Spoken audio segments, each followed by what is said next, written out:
The first question. Meditativeness and science are difficult to reconcile.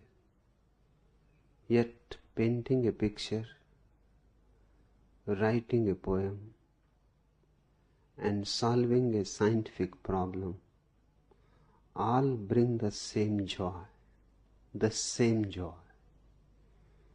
Why is it so difficult to be meditative and a scientist? Why has there never been a society in which the inner and the outer science, the science of gentleness and love, and the science of aggression and death live in harmony? Ananda Prabhu, the very effort to reconcile the polar opposites is wrong. You will never succeed in it. It is like trying to reconcile day and night. It is like trying to reconcile life and death. You need not reconcile them. You have only to see that they are reconciled. Day and night are perfectly moving in rhythm. Life and death are like two wings of existence.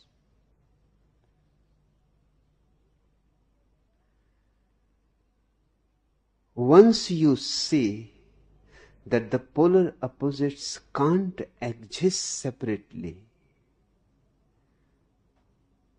once you have seen that the reconciliation is not needed at all, they are already reconciled,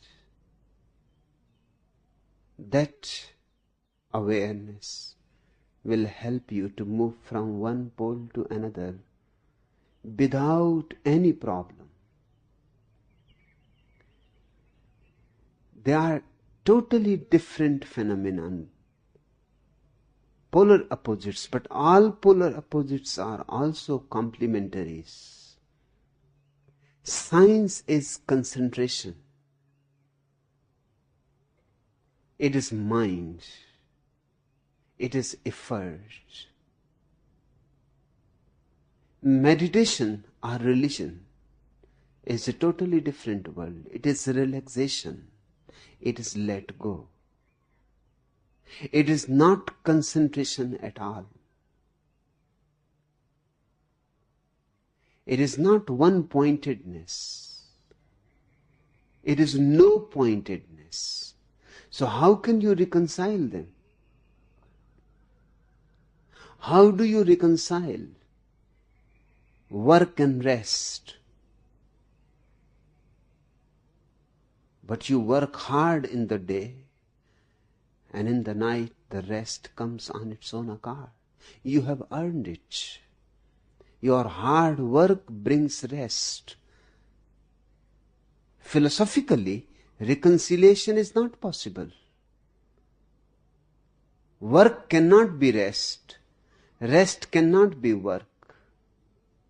If you try to create a synthesis, you will destroy both, the beauty of both. Work is work, rest is rest. But work done well brings rest. And if you have rested well in the night, in the morning you will feel so vital, so alive, so full of energy that work is needed. Rest brings work, work brings rest. It is a circle. Reconciliation is already there. Day brings night, night brings day. Life brings death, death brings life. They are half circles. Both together, the circle is perfect and complete. But please don't try to reconcile them in theory, in philosophy. In existence, watch and see how polar opposites are functioning together, hand in hand, as complementaries. That has not been done yet. In fact, humanity was not mature enough to do it up to now. Everything needs a particular time, a particular maturity to do. The East has lived religiously. That was one pole. And because it lived religiously, it has not been able to produce science. The West has lived scientifically. And because of its science, it has lost track of religion. Now, for the first time, the East is no more East and the West is no more West. The earth is becoming one. The earth is becoming one global village. This is the time when the reconciliation can be seen, can be understood. Man is entering into a new phase. A new consciousness is to dawn. For at least 10,000 years, as far as consciousness is concerned, nothing new has happened. There have been Buddhas and there have been Albert Einsteins, but yet we are waiting for a Buddha who is also an Albert Einstein, or an Albert Einstein who is also a Buddha. The day is coming closer and closer. Albert Einstein in his last days were very much interested in meditation, in religion. His last days were full of wonders. He said in his old age that I used to think when I was young that sooner or later all the mysteries of existence will be solved. And I worked hard. But now I can say the more we know, the more existence turns to be mysterious. The more we know, the less we know. The more we become aware of the vastness. Science has not been able to demystify existence. Now this is recognized not by ordinary technicians, but by geniuses, because they are the pioneers. They can see the dawn very close by. They are the prophets. When Albert Einstein says that science has failed in demystifying existence, on the contrary, it has mystified things even more. For example, it was so easy in the old days, just 100 years before, for the scientists to say that all is matter. Now matter has disappeared. In neophysics, there is no entity called matter. The deeper the physicist went into the world of matter, the matter was not found at all. It is pure energy. How to define energy now? Is it material? Energy cannot be material. Energy is something totally different from matter. Matter is static. Energy is dynamic. Matter is a noun, energy is a verb.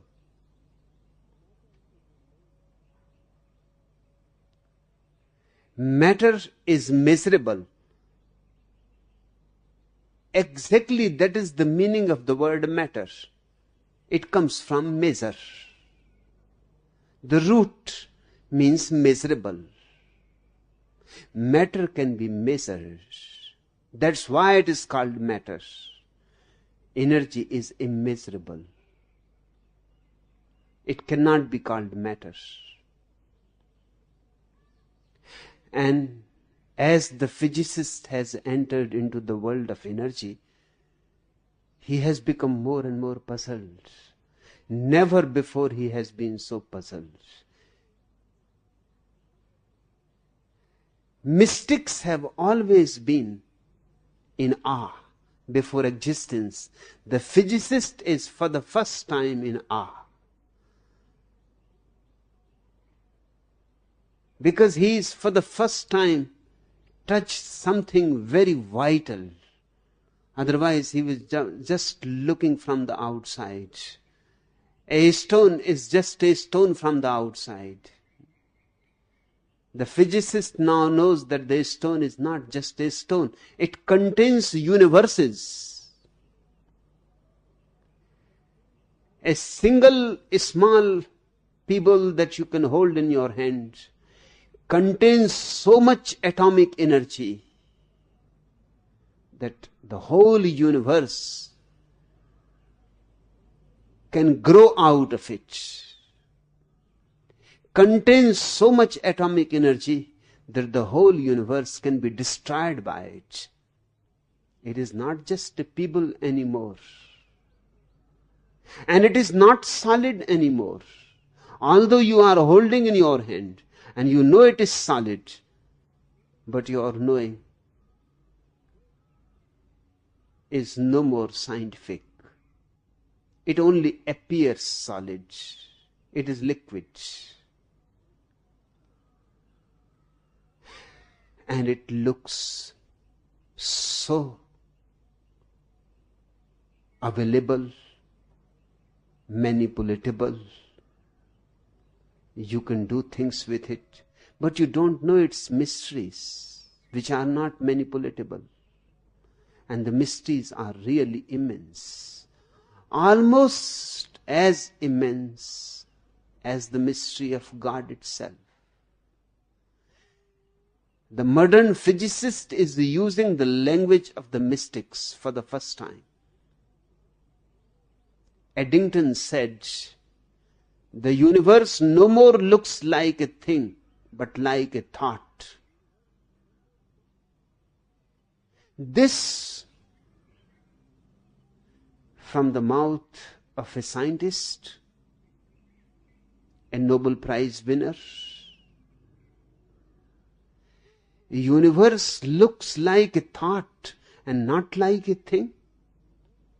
That means the universe is more consciousness than matter. And the matter has been analyzed. Our penetration has become deeper. We have come across atoms, electrons, neutrons. And we are utterly mystified, at a loss, even to express what we have come across. We don't have language, right language for it, because we had never known it. Now the right language has to be found in the words of the mystics. A Buddha will be helpful. A Lao Tzu will be helpful. And scientists are looking into the words of the Buddhas to find right language, because these are the people who have been talking about paradox, mystery. And now science is coming across paradoxes. The greatest paradox is that the electron behaves in such a mysterious way that the scientist has no language to express it. It behaves simultaneously as a particle and as a wave. This is impossible, inconceivable by the mind. Either something is a particle or it can be a wave. The same thing at the same time cannot be both. You know Euclidean geometry. Either something is a point or something is a line. One thing at the same time cannot be a point and a line together. A line means many points following each other in sequence. A single point cannot function like a line. But that's how electrons are functioning.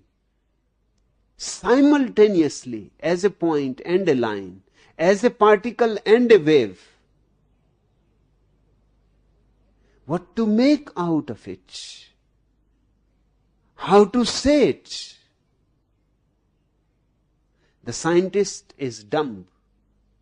Now he knows that the mystics who have always been talking in paradoxes, who have been saying God is far away and very close by, must be saying something through their experience. The mystics who used to say that life and death are one, not two, for the first time are becoming relevant to the scientists' minds.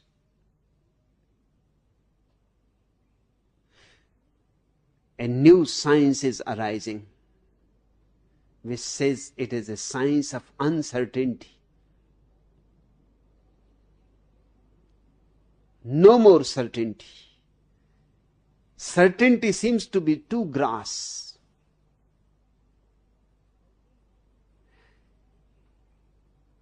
Mahavira, 25 centuries before, used to state each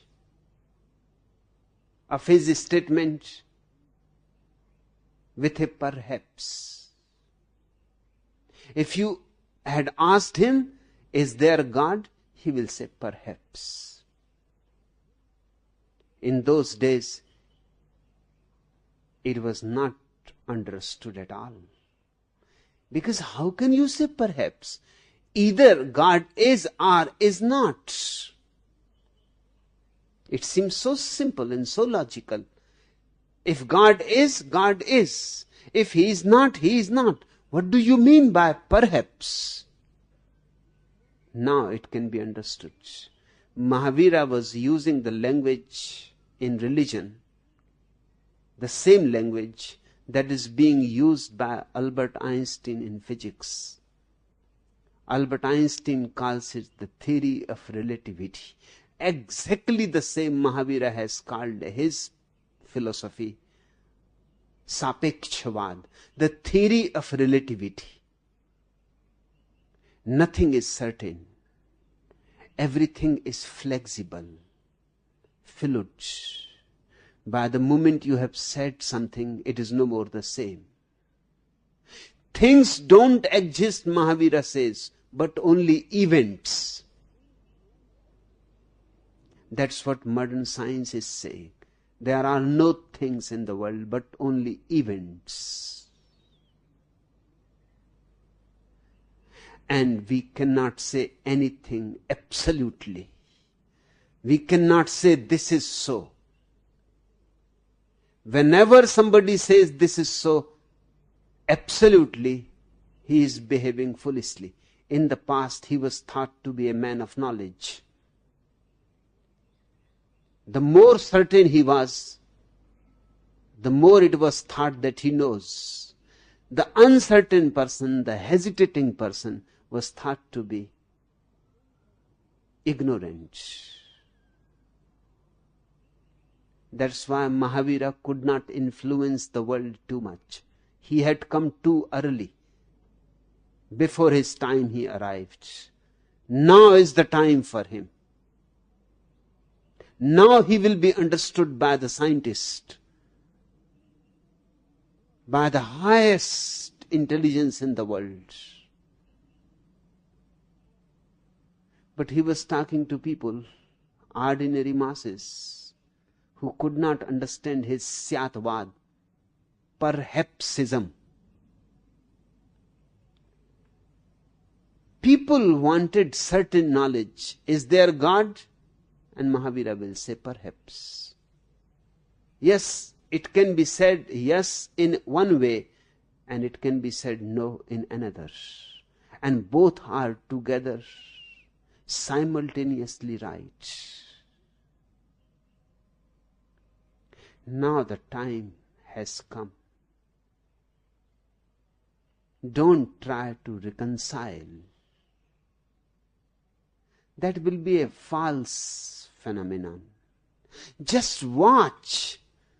Just look deep into things as they are. They are already reconciled. There is no conflict in existence. All contraries are complementaries. You say meditativeness and science are difficult to reconcile. If you try to reconcile, they are not only difficult, it is impossible. It cannot be done. You will go mad. The very effort of reconciling them will drive you crazy. Avoid such an effort. Rather, on the contrary, simply watch. Life is paradoxical. It is already a synthesis of the paradox. The opposites are already meeting in it. All that we know and all that we need to do is a pure mirror-like consciousness, so that whatsoever life is, it is reflected. And you will see in that reflection the meeting of the opposites, the meeting of East and West, the meeting of religion and science. You say, yet painting a picture, writing a poem, and solving a scientific problem all bring the same joy, the same joy. Yes, they can, because art is just in the middle of both.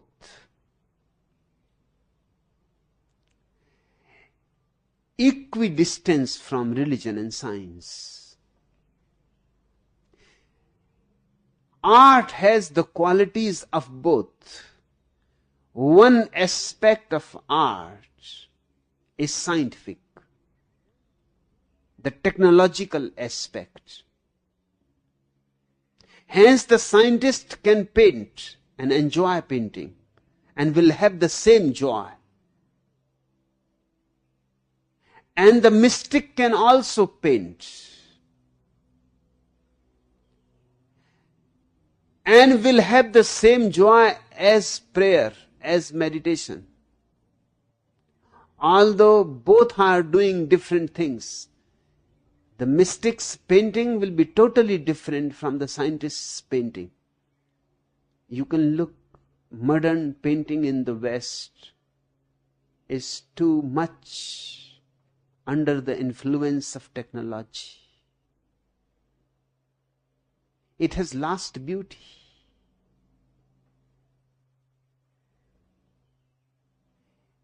It is no more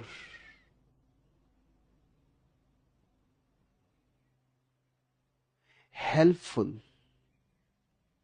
in bringing you to the divine presence that permeates existence. On the contrary, it simply reflects the insane mind of man. Looking at Western painting, you will feel dizzy, nauseous, ill. Zen masters have also painted, but their painting is totally different. Watching a Zen painting, you will feel uplifted. A feeling of subtle joy will arise in you. You would like to dance or sing or play on your flute. The Zen painting comes from the other side, the mystic's side. Picasso, Dali, and others come from the side of science. Now there is no similarity between a Picasso painting and the painting of a Zen master. No similarity. They are two totally different worlds. And the reason is, the painters are different. Yes, you may be feeling the same joy in painting, writing a poem, solving a scientific problem. It is all mind. Solving a scientific problem is mind. Your poem will also be more or less mathematical, logical. It will have only the form of the poetry, but its spirit will be prose. That's why in the West poetry is dying.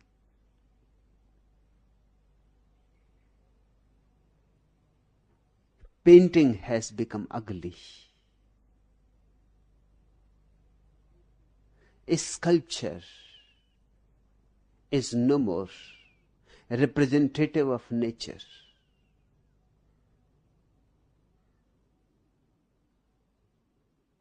Something immensely is missing. The spirit, the very spirit of art is missing. Looking at a Zen painting, you will be overwhelmed. Something from the beyond will start showering on you. Have you watched a Zen painting closely? There are few things you will be surprised to see. Human figures are very small, so small that if you don't look minutely, you will miss them. Trees are big, mountains are big, sun and moon, rivers, waterfalls. But human beings are very small. In the Western painting, the human being is very big. He covers the whole canvas. Now this is not right. This is not proportionate. This is not true. The human being covering the whole canvas is very egoistic. But the painter is egoistic. The Zen master is right. Man is only a tiny part in this great universe. The mountains are big, and the waterfalls are big, and the trees are big, and the stars, and the moon, and the sun. And where is man? Just the other day I was seeing a Zen painting.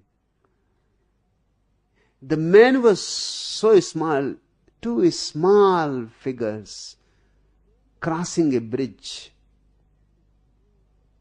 that I would have missed, because tall mountains, trees are covering the whole painting. But there is a note underneath the painting that please don't miss, there are two human figures on the bridge. Then I had to look very closely. Yes, they were there, two human figures, very small, walking hand in hand, passing the bridge. This is right proportion. This is a non-egoistic painting. In Western paintings, you will find the whole canvas covered. In the Zen painting, only a small part of the canvas is covered, and the remaining is empty.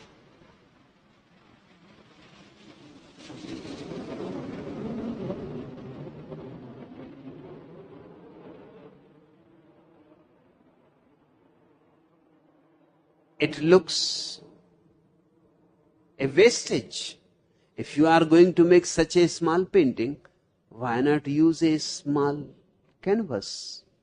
Why use such a big canvas which covers the whole wall, and just at the corner a small painting? But the Zen people say that's how things are. Emptiness is too much all around.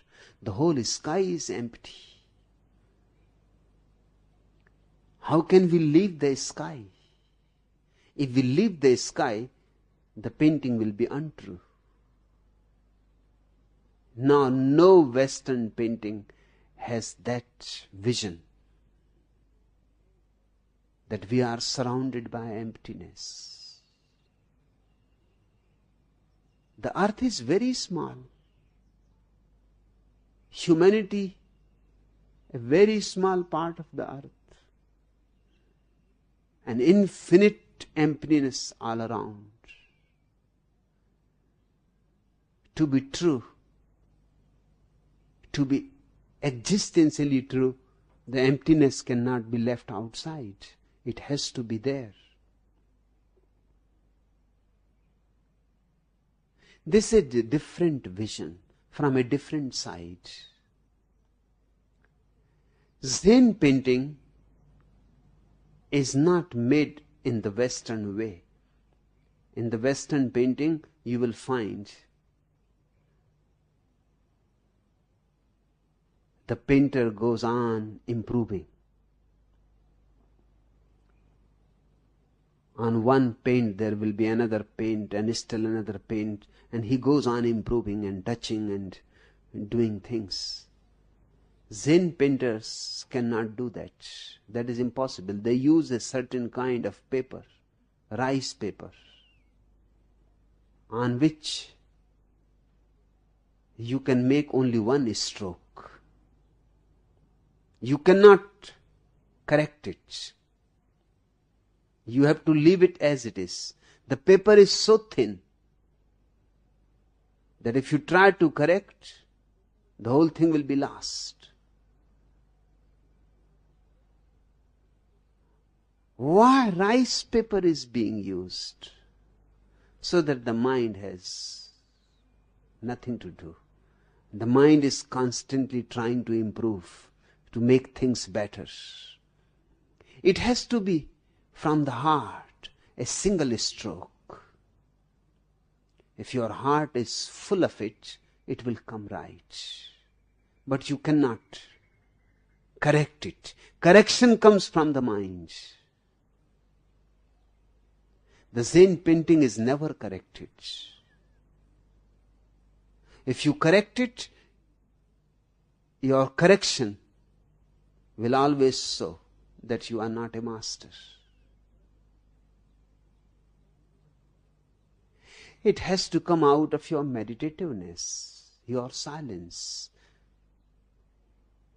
Your feel of the moment is spread on the rice paper.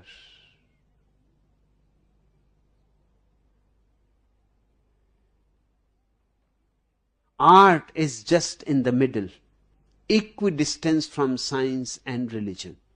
It can be both. It can be scientific art as it is in the West. That's what you mean. It can be religious art. You don't know anything about it yet. Because before you can know anything about it, you will have to know what meditation is.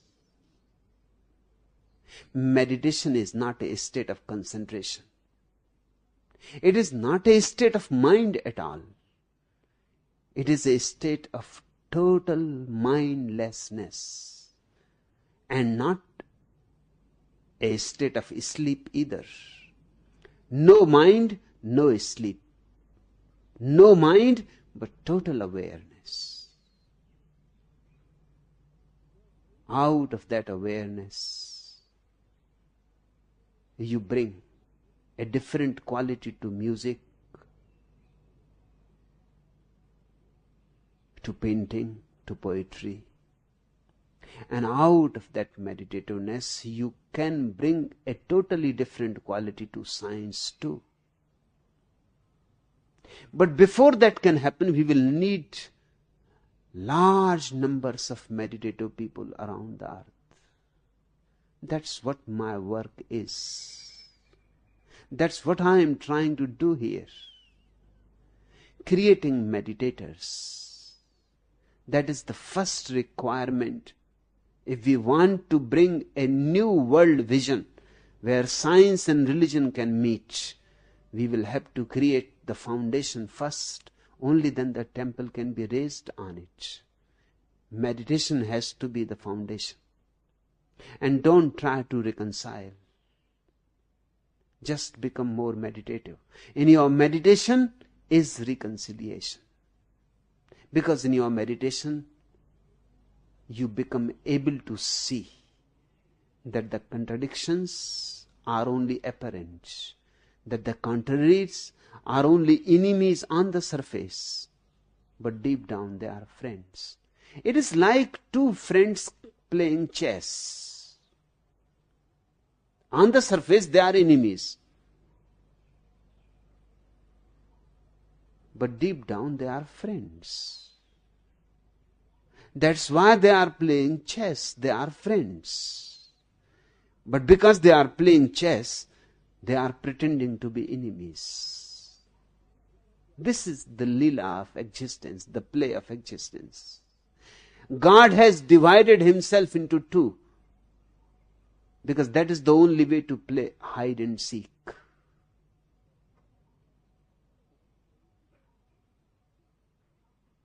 It is a very beautiful play if you understand it as play. Don't take it too seriously, because then you will not be able to see the playfulness of it. You ask me, why is it so difficult to be meditative and a scientist? It is not. It is difficult to be meditative for everybody. It is not a question of a scientist. Anand Prabhu is a scientist. But it is the same difficulty as a businessman will feel. It is the same difficulty as the carpenter will feel. It is nothing new to the scientist. Maybe quantitatively it is a little more difficult, because his whole mind knows only one way of functioning, that of concentration. He knows only one way how to use the mind, by focusing it on a certain object. And meditation means remaining unfocused, just remaining open for everything. While listening to me, you can listen in two ways. The scientific way is concentrate. What I am saying, concentrate on it. That means close your mind to everything else. The aeroplane passes by, and the train makes noise, and the traffic on the road, and the birds singing in the trees. Close your mind to everything. Just let there be only a small keyhole available to me. Only listen to me. That's how the scientist listens. He looks through a keyhole into existence. The mystic comes out of the room, stands under the sky utterly open to everything. That is another way of listening. the way a meditator listens. Then you go on listening to me, and the chirping of the birds goes on as a background to it. And what I am saying, the chirping of the birds cannot disturb it. No, not at all. It enhances its beauty. It gives it color. It gives it music. And not only the chirping of the birds, but the aeroplane passing by and sudden noise creates more silence. In contrast, when the aeroplane has passed by, you are suddenly on a deeper level listening to me. And while the aeroplane is passing and the noise is there, you listen to both. You don't become disturbed. You don't say inside, this stupid aeroplane, disturbing. The aeroplane cannot disturb, but if you say inside, this stupid plane is disturbing me, your saying it will be a disturbance. When you will be saying it, you will lose track of me. The aeroplane cannot disturb, but your reaction to it is bound to disturb. Listening meditatively means all that is accepted, welcome. In all its multiplicity, the universe is received. You are simply open from all the sides to all that is happening, and you will be surprised. It brings such a great silence, such exquisite silence, such profound silence. Concentration tires. Meditation never tires you. But it is difficult to everybody, not only to the scientist, because we have become accustomed to a certain pattern of looking at things. You will have to melt your pattern. You will have to become a little more liquid, fluid. And meditation will come to you. Don't be worried that it is difficult to the scientist. That idea can create difficulty. Once you have accepted the idea that it is difficult, then it will be difficult. Don't bring that idea. That will become auto-hypnotic. It will become a suggestion. It is not difficult. Meditation is the simplest and the easiest thing in the world. Just we have become accustomed of concentration. We have been told from the childhood to concentrate. From the primary school to the university, we have been trained for concentration. This is a kind of habituation. It takes a little time to drop the old habit and to learn something which is not a habit but your very nature. You say, why has there never been a society in which the inner and the outer signs, the signs of gentleness and love and the signs of aggression and death live in harmony? Now the time has come. Everything can happen only at a particular time. Religion has come to its ultimate peak in the Buddhas. Now science is also coming to an ultimate peak. And only when two things have grown, a meeting is possible. A seed cannot meet a tree. The seed will have to become a tree only then. High in the winds, in the clouds, they can whisper to each other.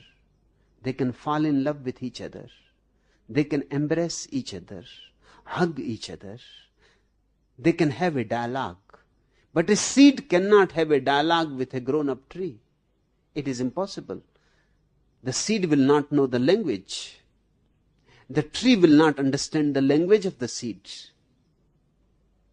Religion has been in a mature state almost for 5,000 years. Science is still growing, coming. Hence, I say this time is one of the most precious times. You are fortunate to be alive today, because something immensely great is going to happen. And that is the meeting of science and religion, the meeting of East and West, the meeting of the extrovert mind and the introvert mind.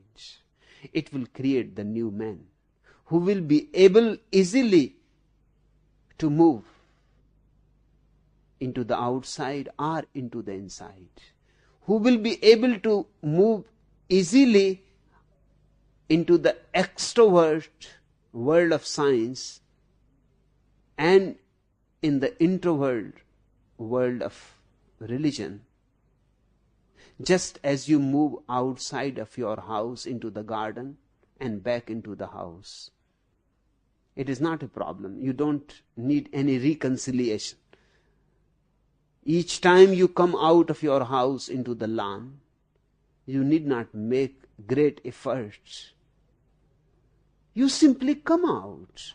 It is feeling cold inside and the sun is beautiful and warm outside. You come into the lawn. You sit in the lawn. Later on, when it becomes too hot, you simply move in, because there is coolness inside. Just as you come out of your house and go in, a total man will be able to move into science and religion as easily. The inner and outer will be both his. Carl Gustav Jung has divided human beings into two, the extroverts and the introverts. His categorization is relevant for the past, but will be utterly useless for the future. Because the future man will be both together. In the past, we have always been categorizing in this way. The future man will not be a man and will not be a woman. I am not saying biologically. Biologically, the woman will be woman and man will be man. But spiritually, the future man will have as many feminine qualities as the woman, and the woman will have as many masculine qualities as the man. Spiritually, they will never be any more labeled as man or woman. And that will be real liberation. Not only the liberation of woman, but liberation of man too. Liberation from straight jackets. Liberation from imprisoned categories. Liberation from all labels. Man is not going to be Hindu, Mohammedan, Christian. Man is not going to be Indian, German, English. Man is not going to be white and black. Not that colors will disappear. The white man will be white and the black will be black. But these will become irrelevant, trivia, meaningless. They will not be decisive. The new man will have a universal consciousness. And the foundation will be laid by the meeting of science and religion.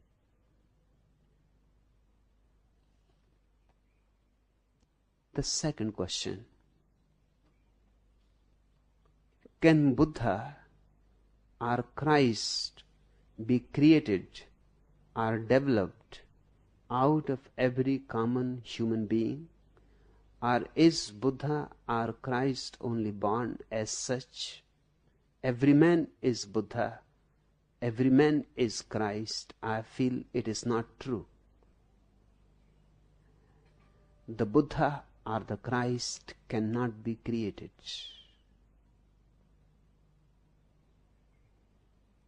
Because the Buddha is your intrinsic nature, it need not be created. It has not to be developed either. It is already there. It is already the case. It has only to be unfolded. It has to be discovered. The treasure is there. You have to find the key to unlock the door. The treasure is not to be created. The treasure is not to be developed. Only you have to find the right key. You have forgotten about the key. The key is also with you. God provides you with everything that is needed on the journey. You come absolutely prepared. But society disturbs every child, distorts every child. Because a Buddha or a Christ are useless for the society. They don't serve any utilitarian purpose. What can you do with a Buddha? What purpose he is going to serve? He will be a beautiful flower. But flowers don't serve any purpose. Flowers have to be enjoyed, appreciated, loved. You can dance around them. You can drink their beauty. But they are not commodities in the marketplace. What can you do with the full moon? You cannot sell it. You cannot purchase it. You cannot be profited by it. You cannot have a bigger bank balance because of the full moon. Hence, the society is not interested in a Buddha or a Christ. A Buddha is a full moon. A Buddha is a lotus flower. A Buddha is the bird on the wing. The Buddha is a poetry. The Buddha is a song. The Buddha is a celebration. Because they are utterly beyond utility. The society is not interested in them. It is really afraid of these people. It wants you to be slaves, to be cogs in the wheel of the society. It wants you to be servants to the vested interests. It does not want you to be rebels, and a Buddha is bound to be a rebel. A Buddha cannot follow stupid commandments given by the politicians, or the moralists, or the Puritans, or the priests. And these are the people who are exploiting humanity, oppressing humanity. They start destroying every possibility of every human child of ever becoming a Buddha. they start crippling, they start poisoning, and they have learned many ways how to poison down the centuries. It is a miracle that once in a while a child has escaped. Somehow, must have been a mistake on the parts of the priests and the politicians, that a child has escaped from the trap and has become a Buddha. Every man is born to be a Buddha. Every man has the seed of Buddhahood in him. But I can understand your question. You say, I feel it is not true. Yes, if you look at the masses, it doesn't seem to be true. If it was true, there would be many Buddhas. But one rarely hears about a Buddha. We only know that somewhere 25 centuries before, a certain Siddhartha Gautama became Buddha. Who knows whether it is true or not? It may be just a myth, a beautiful story, a consolation, an opium for the masses to keep them hoping that one day they will also become Buddhas. Who knows that Buddha is a historic reality? And so many stories have been woven around the Buddha that he looks like a mythological figure than a reality. When he becomes enlightened, gods come from the heaven,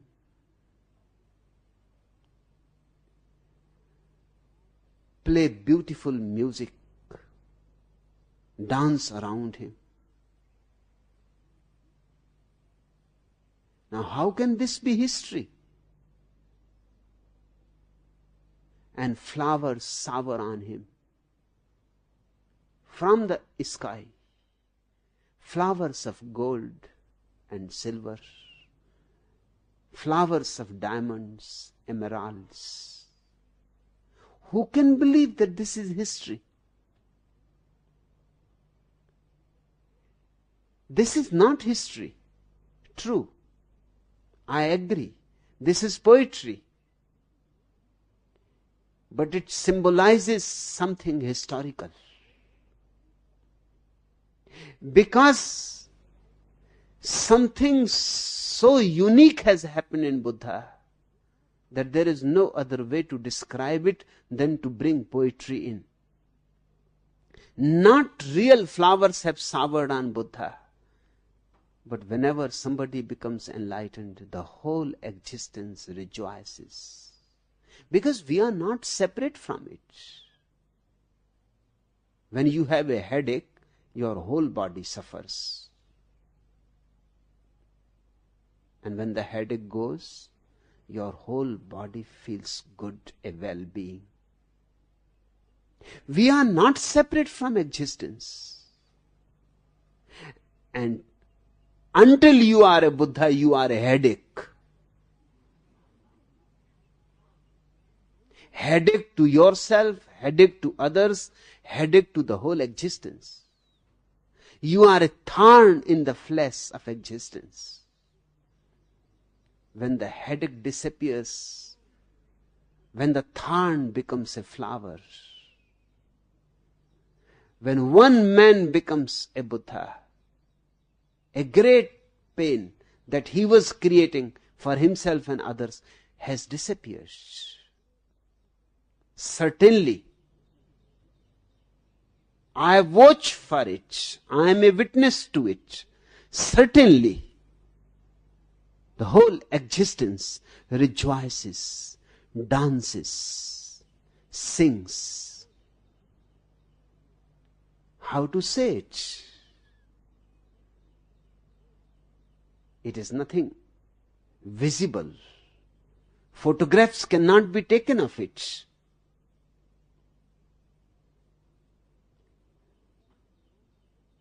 Hence the poetry. Hence these metaphors, symbols, similes. It is said when Buddha was born, immediately the mother died. It may not be a historical fact. It may be. But my feeling is it is not a historical fact. Because it is said that whenever a Buddha is born, the mother immediately dies. That is not true. There have been many Buddhas. Jesus' mother did not die. Mahavira's mother did not die. Krishna's mother did not die. Maybe Siddhartha Gautama's mother died. But it cannot be said that whenever a Buddha is born, the mother dies. Not historically, but I know it has some significance of its own, which is not historical. By the mother is not really meant the mother. By the mother is meant your whole past. You are reborn when you become a Buddha.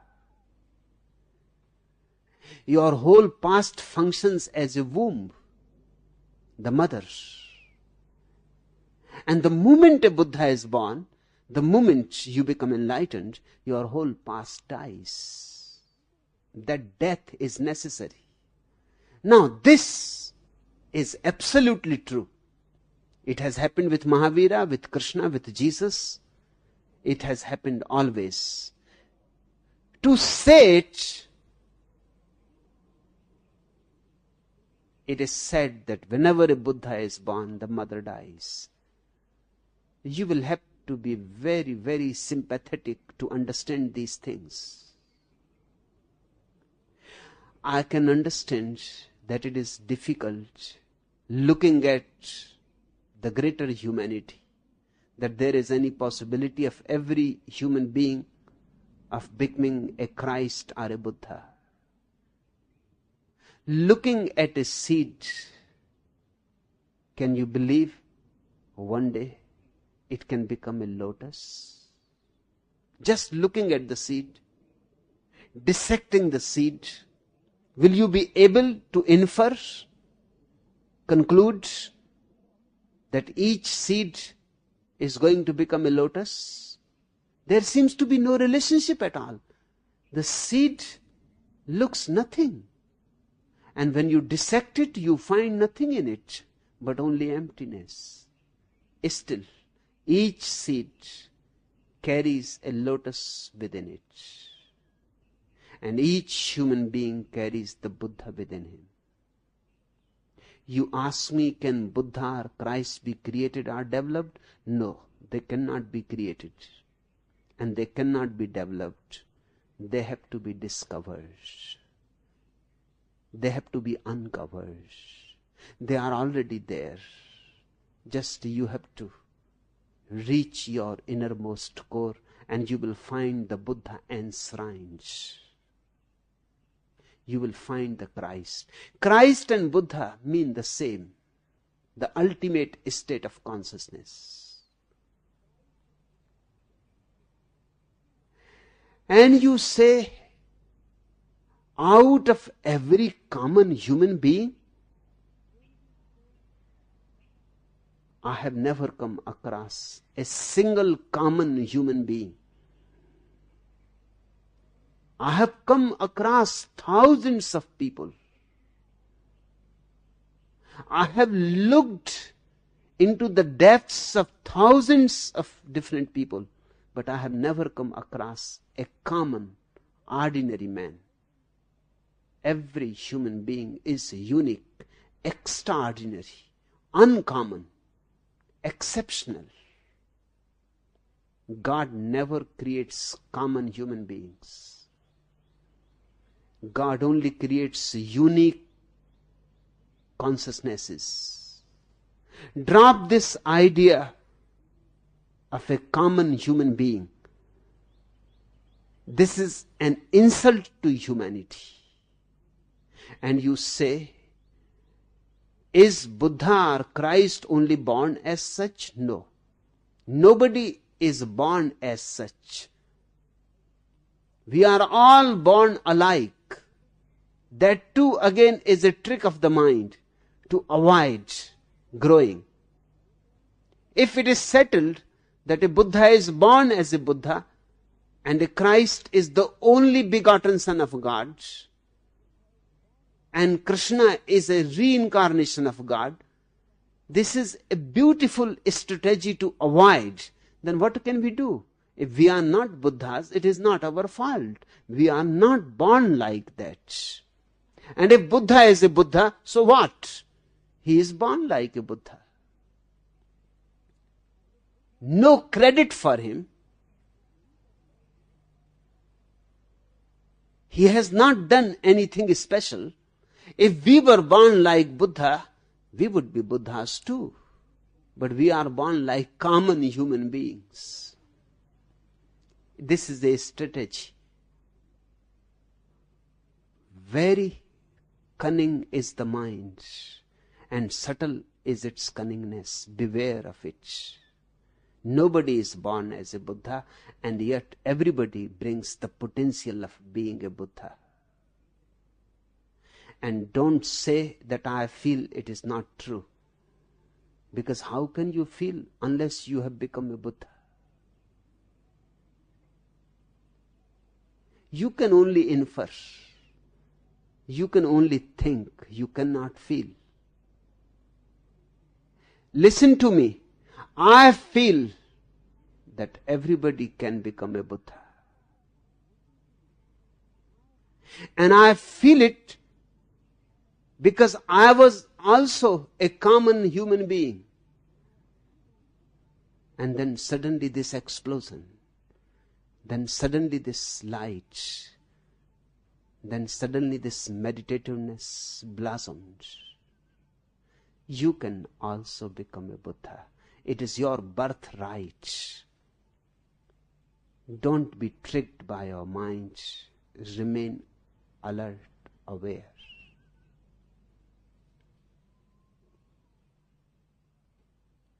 The third question.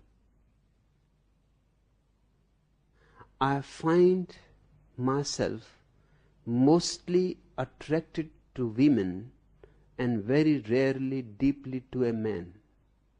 I am a little bothered about it. Could you please say something about it? Ma prem loka.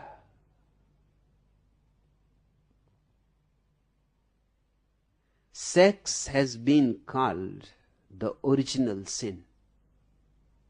It is neither original nor sin. Even before Adam and Eve ever ate the fruit from the tree of knowledge, they were having sex. And all other animals in the Garden of Eden were having sex. The only thing that happens after the eating of the fruit of knowledge was awareness. They became aware of it. And by becoming aware of it, they became ashamed.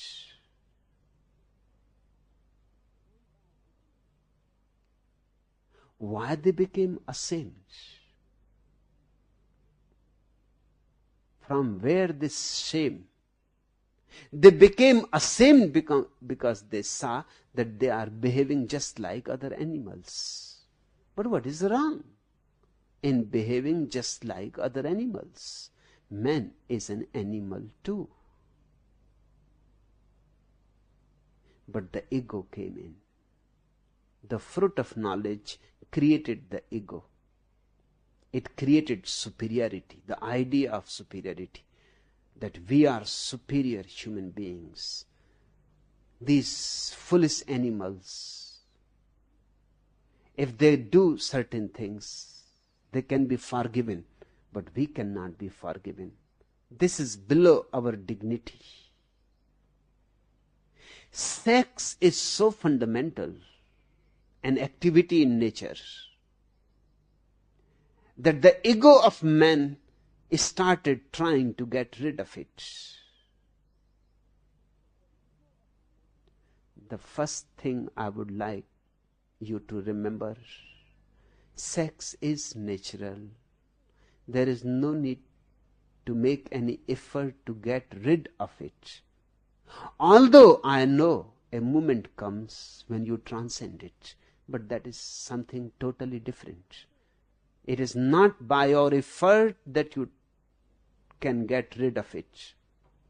If you try to get rid of it, you will fall a victim of perversions. Because for centuries man has been trying to get rid of sex, he has created many kinds of perversions. Homosexuality has arisen because we have deprived people from heterosexuality. Homosexuality was born as a religious phenomenon in the monasteries, because we forced monks to live together in one place and nuns to live in one place, and we separated them with great walls. Still now there are Catholic monasteries in Europe where for 1200 years not a single woman has entered, not even a 6-month-old baby, female baby, has been allowed to enter. What kind of people are living there who are afraid of a 6-month-old girl? What kind of people must have gone very much perverted, must be very much afraid they can do something. They cannot trust themselves.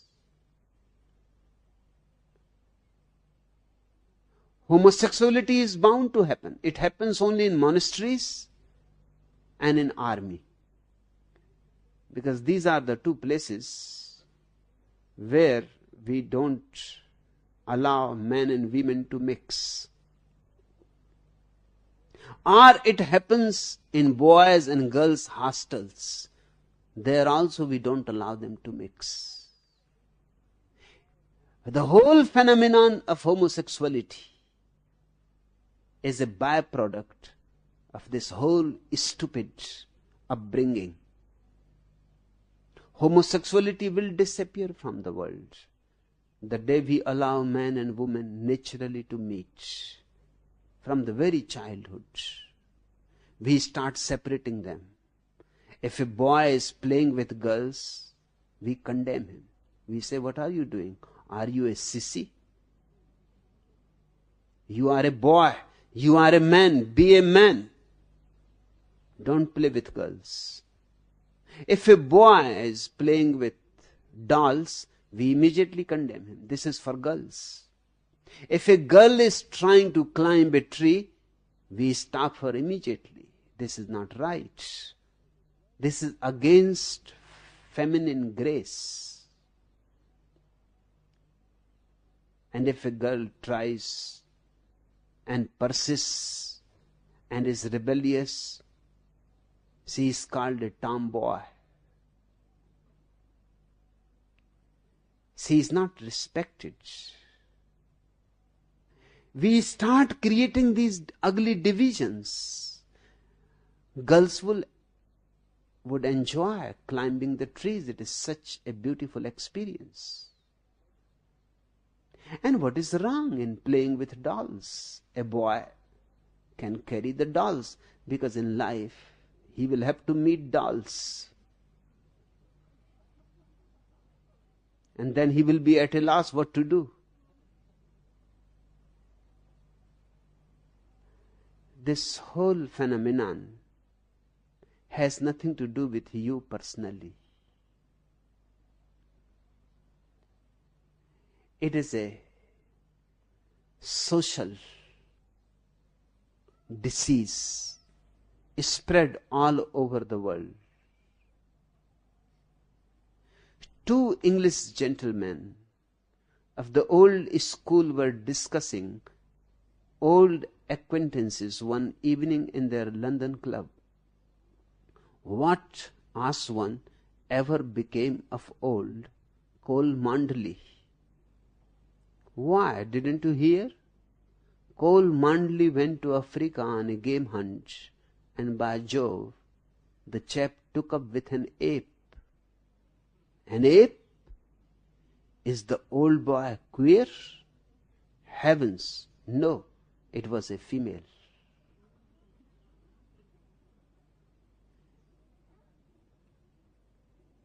If it is a female, even though an ape, it is perfectly okay.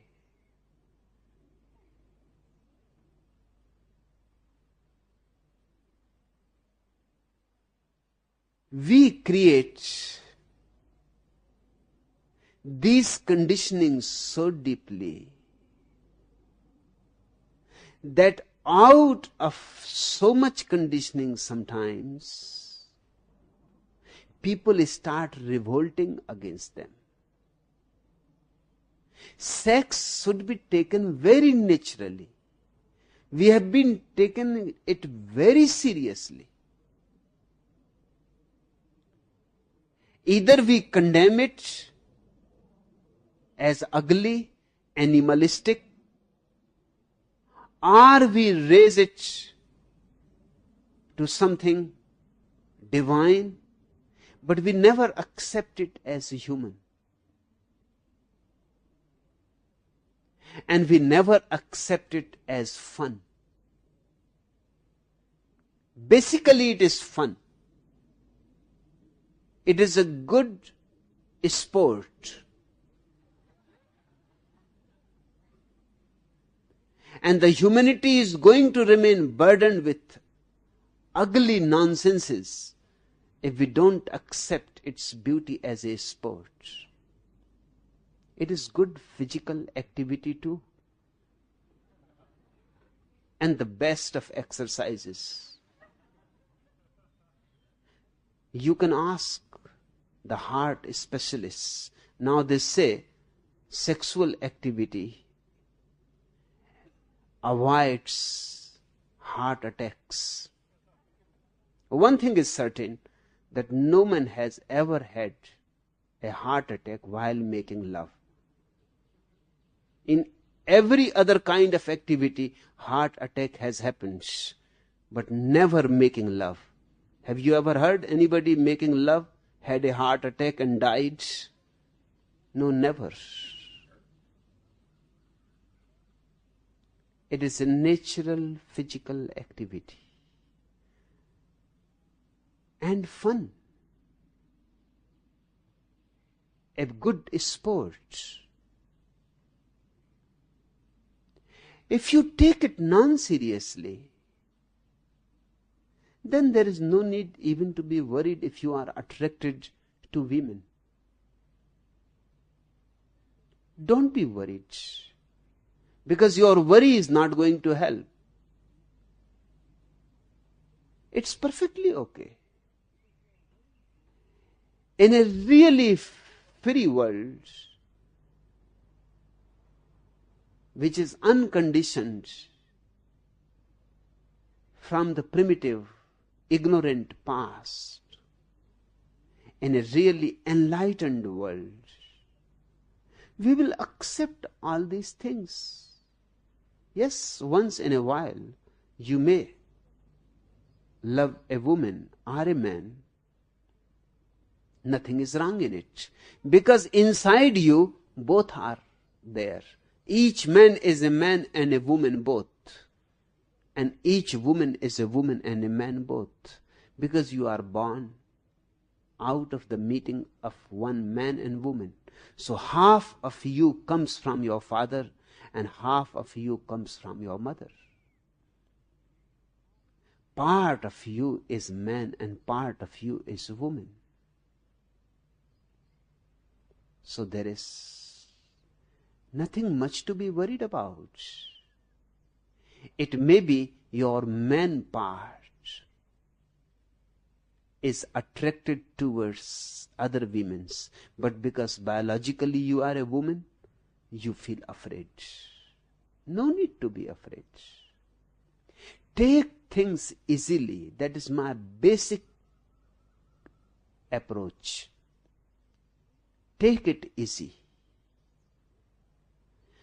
And by taking things easy, one can go beyond them more comfortably, conveniently, quickly than by taking things seriously.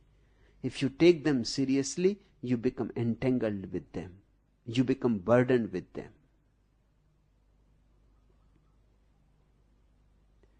And this is not such a big problem. There are bigger problems. The famous Greek ship owner, Aristotle, was having a house built on a large piece of land in Greece. He said to the architect, "Don't disturb that tree over there, because directly under that tree is where I had my first love." "How sentimental, Mr. Aristotle," said the architect. "Right under that tree?" "Yes," continued Aristotle, "and don't touch that tree over there either, because that is where her mother stood watching while I was having my first love affair." "Her mother just stood there while you were screwing her daughter?" asked the architect. "Yes," said the Greek ship owner. "But Mr. Aristotle, what did her mother say?" "Bah! There are greater problems. Your problem is nothing. At least you are attracted to other women, at least to other human beings. Perfectly okay. A little outlandish, but not too serious.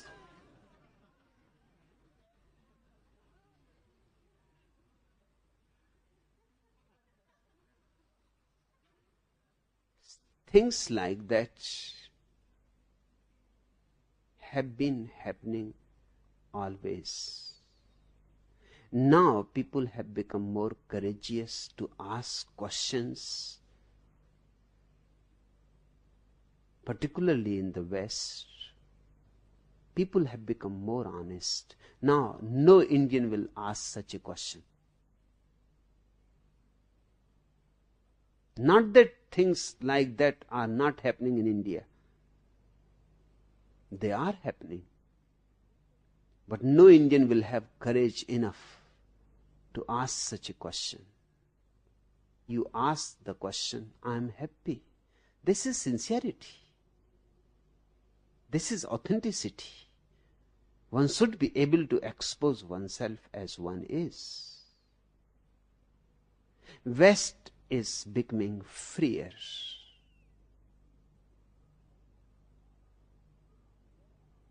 East is very much repressed. And because East is very much repressed, it will take longer time for East to get rid of its perversions.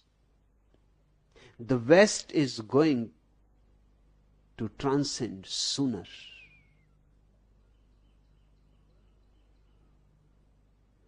when the queen had her baby, she was being offered congratulations by hundreds of people. When a certain gentleman walked by, "What do you do for a living?" "I am a photographer," he replied. "Is not that remarkable?" said the queen. "My brother-in-law is a photographer." "Is not that remarkable?" he said. "My brother-in-law is a queen." Things like that are always happening everywhere. It is part of the human scene. So don't make much fuss out of it, and don't get disturbed. You say, "I find myself mostly attracted to women and very rarely deeply to a man." Good, at least you find attracted to somebody. There is a possibility of love. There are people so dull, so dead, so insensitive, that they only feel attracted towards money or political power or fame. You are in a far better situation. At least you are not in love with money. Even Aristotle was in a far better situation than the people who are in love with money.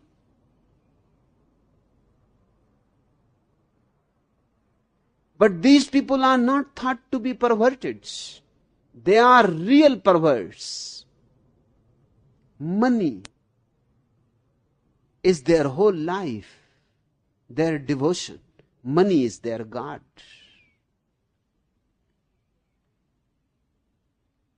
You are attracted to women, perfectly good. Go deep into relationship with women. If you make an anxiety out of it, you will not be able to go deep in relationship with a woman. If you go deep in relationship with women, my understanding is sooner or later you will find that this relationship cannot be very fulfilling. Because two women are alike. And a relationship needs a certain tension to be fulfilling, a certain polarity to be fulfilling. Two women in love or two men in love will have a good relationship, but it will not be very spicy. It will be a little dull, monotonous, a little boring. But if you go deeply, only then you will become aware of these things. Your anxiety will not allow you to go deep. And then your whole life you will remain interested and attracted towards women. My approach about all the problems is that if anything is there, go deeply into it. So either you find the treasure if it has any treasure, or you find that it is empty. In both the cases you are enriched. If you find the treasure, of course you are enriched. If you find it is empty, you are finished with it. Two women in relationship can't have a very great love affair. It will remain on the plain ground. It will not have heights and it will not have depths. So people who are afraid of heights and depths will find it very comfortable, convenient. Hence, the homosexuals are called the gay people. They look gay. They look far more gay than the heterosexuals. The heterosexuals are always going into turmoils, more conflict, more fight, less of understanding. It is bound to be so, because two women can understand each other far better than one man and woman can understand each other. Two men can understand each other far better because they are of the same type. But the spark will be missing. Yes, a certain gayness will be there, but not great poetry, not great romance, mild. The relationship will be homeopathic.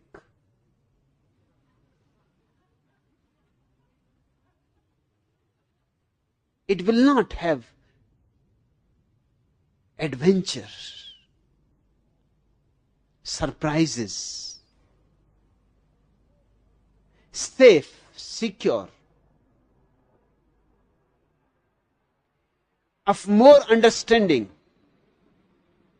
less conflict, less nagging. With a man and woman, there are problems of misunderstanding. They live in a totally different world. They are two different poles of consciousness. The woman thinks intuitively, the man thinks intellectually. Hence, there is no meeting. The woman simply jumps on conclusions without going into any process of thought.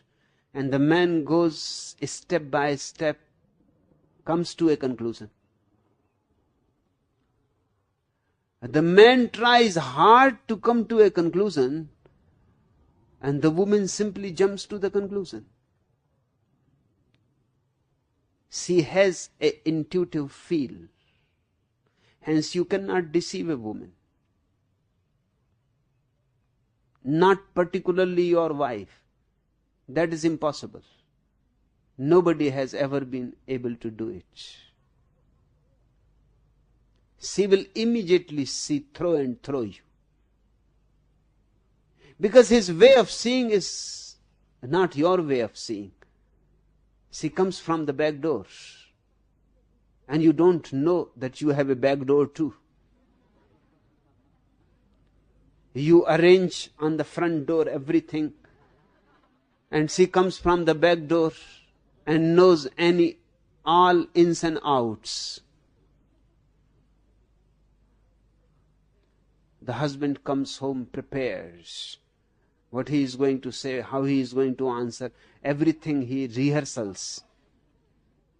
And the moment he looks at the woman, all rehearsal goes to the winds. And he is almost like a small child stuttering. Even very great people, like Napoleon, he was very much afraid of the woman. His own wife, he was very much afraid.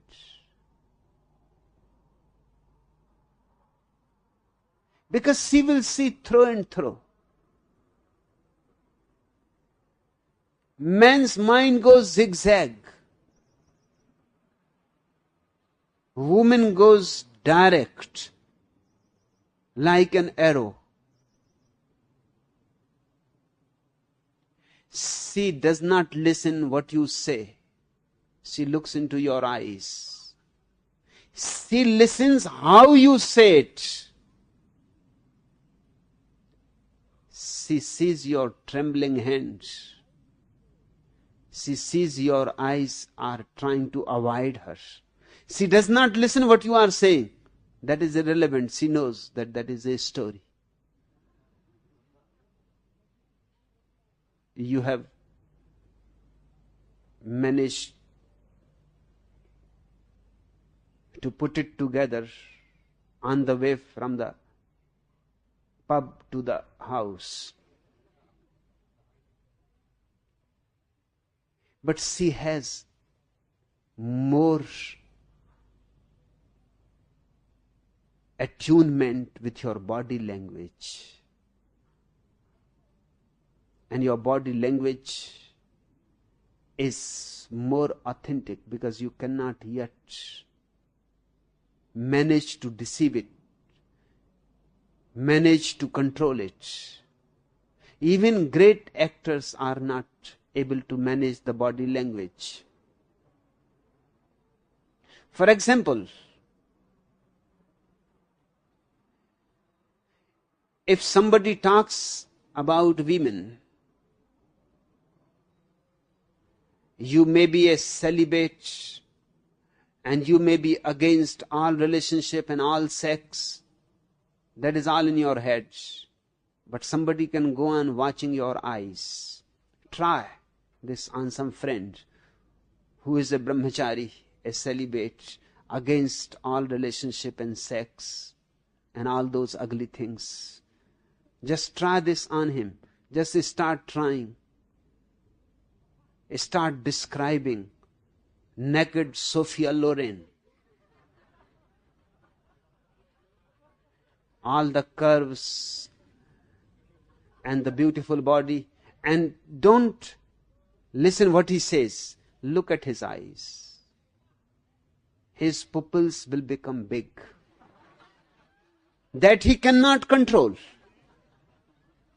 That is beyond his control. The moment you say, Sophia Lorena, his eyes are no more the same. Watch how he is moving his body. He will sit erect. If he was leaning at the back, he will come forwards, closer to listen. Although he is saying, nonsense, what you are talking, this is all dirty. But he is all alert. Just now he was yawning. Now he no more yawns.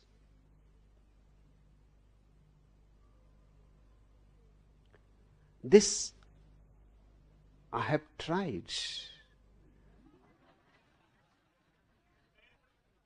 Whenever I see that somebody is yawning somewhere, I know now a joke is needed. And immediately the yawning disappears. Even Sila comes back from her sleep.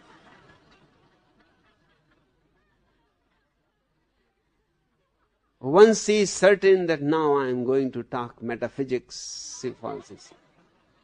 She goes to sleep, she takes a rest. But the moment I start a joke, even in her sleep, that much she remains alert. Immediately she is back.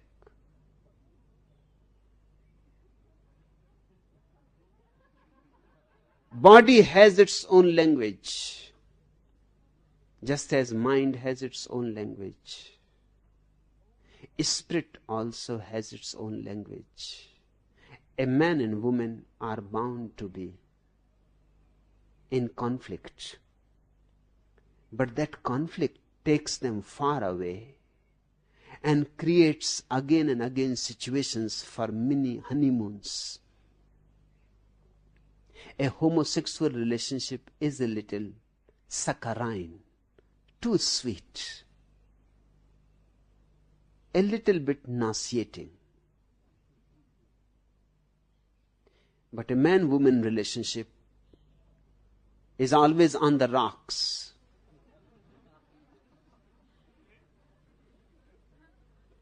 You cannot fall asleep.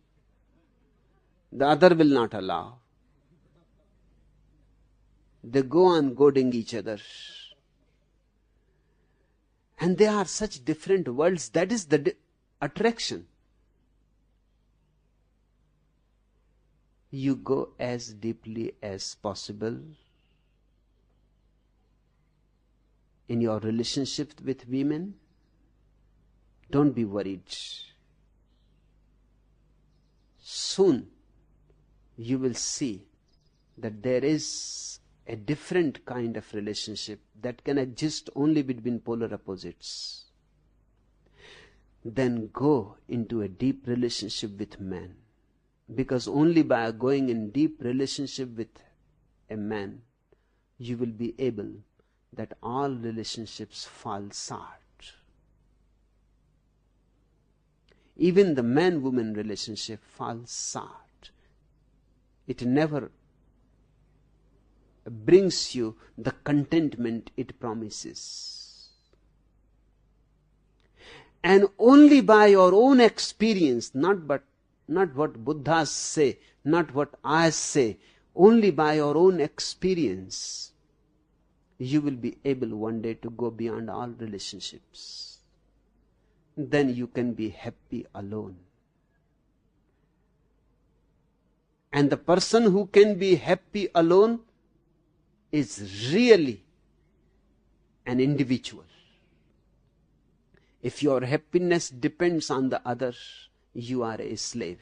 You are not yet free. You are in a bondage. When you are happy alone, when you can live with yourself, there is no intrinsic necessity to be in relationship. That does not mean that you will not relate. But to relate is one thing, and to be in relationship is quite another.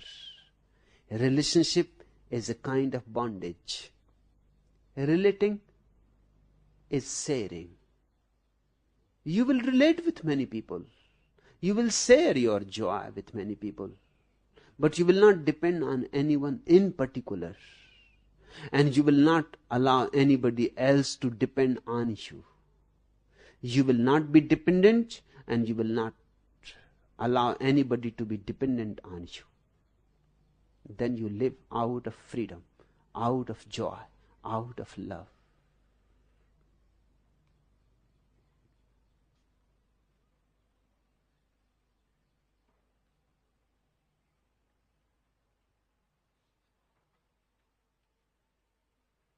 You say, I am a little bothered about it. Don't be bothered about it at all, not even a little. Enjoy it. It is not your fault.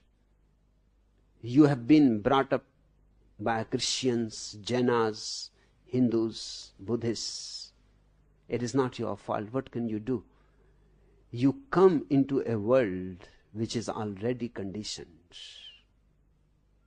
And you come so innocent, so clean, unaware what is going to happen to you. And your parents start writing on you, and the whole society starts writing things on you. It is not your fault. It is simply symptomatic of an ill society. We have to transform the society, but the only way to transform it is to transform individuals. There is no other way. There is no shortcut. Enjoy it. It is good. Not enough, but is still good. It will lead you into heterosexual relationship. That is a little better. Even that is not going to satisfy. Then it will lead you into meditativeness, into solitude, into that beauty, that benediction which happens only when you are alone.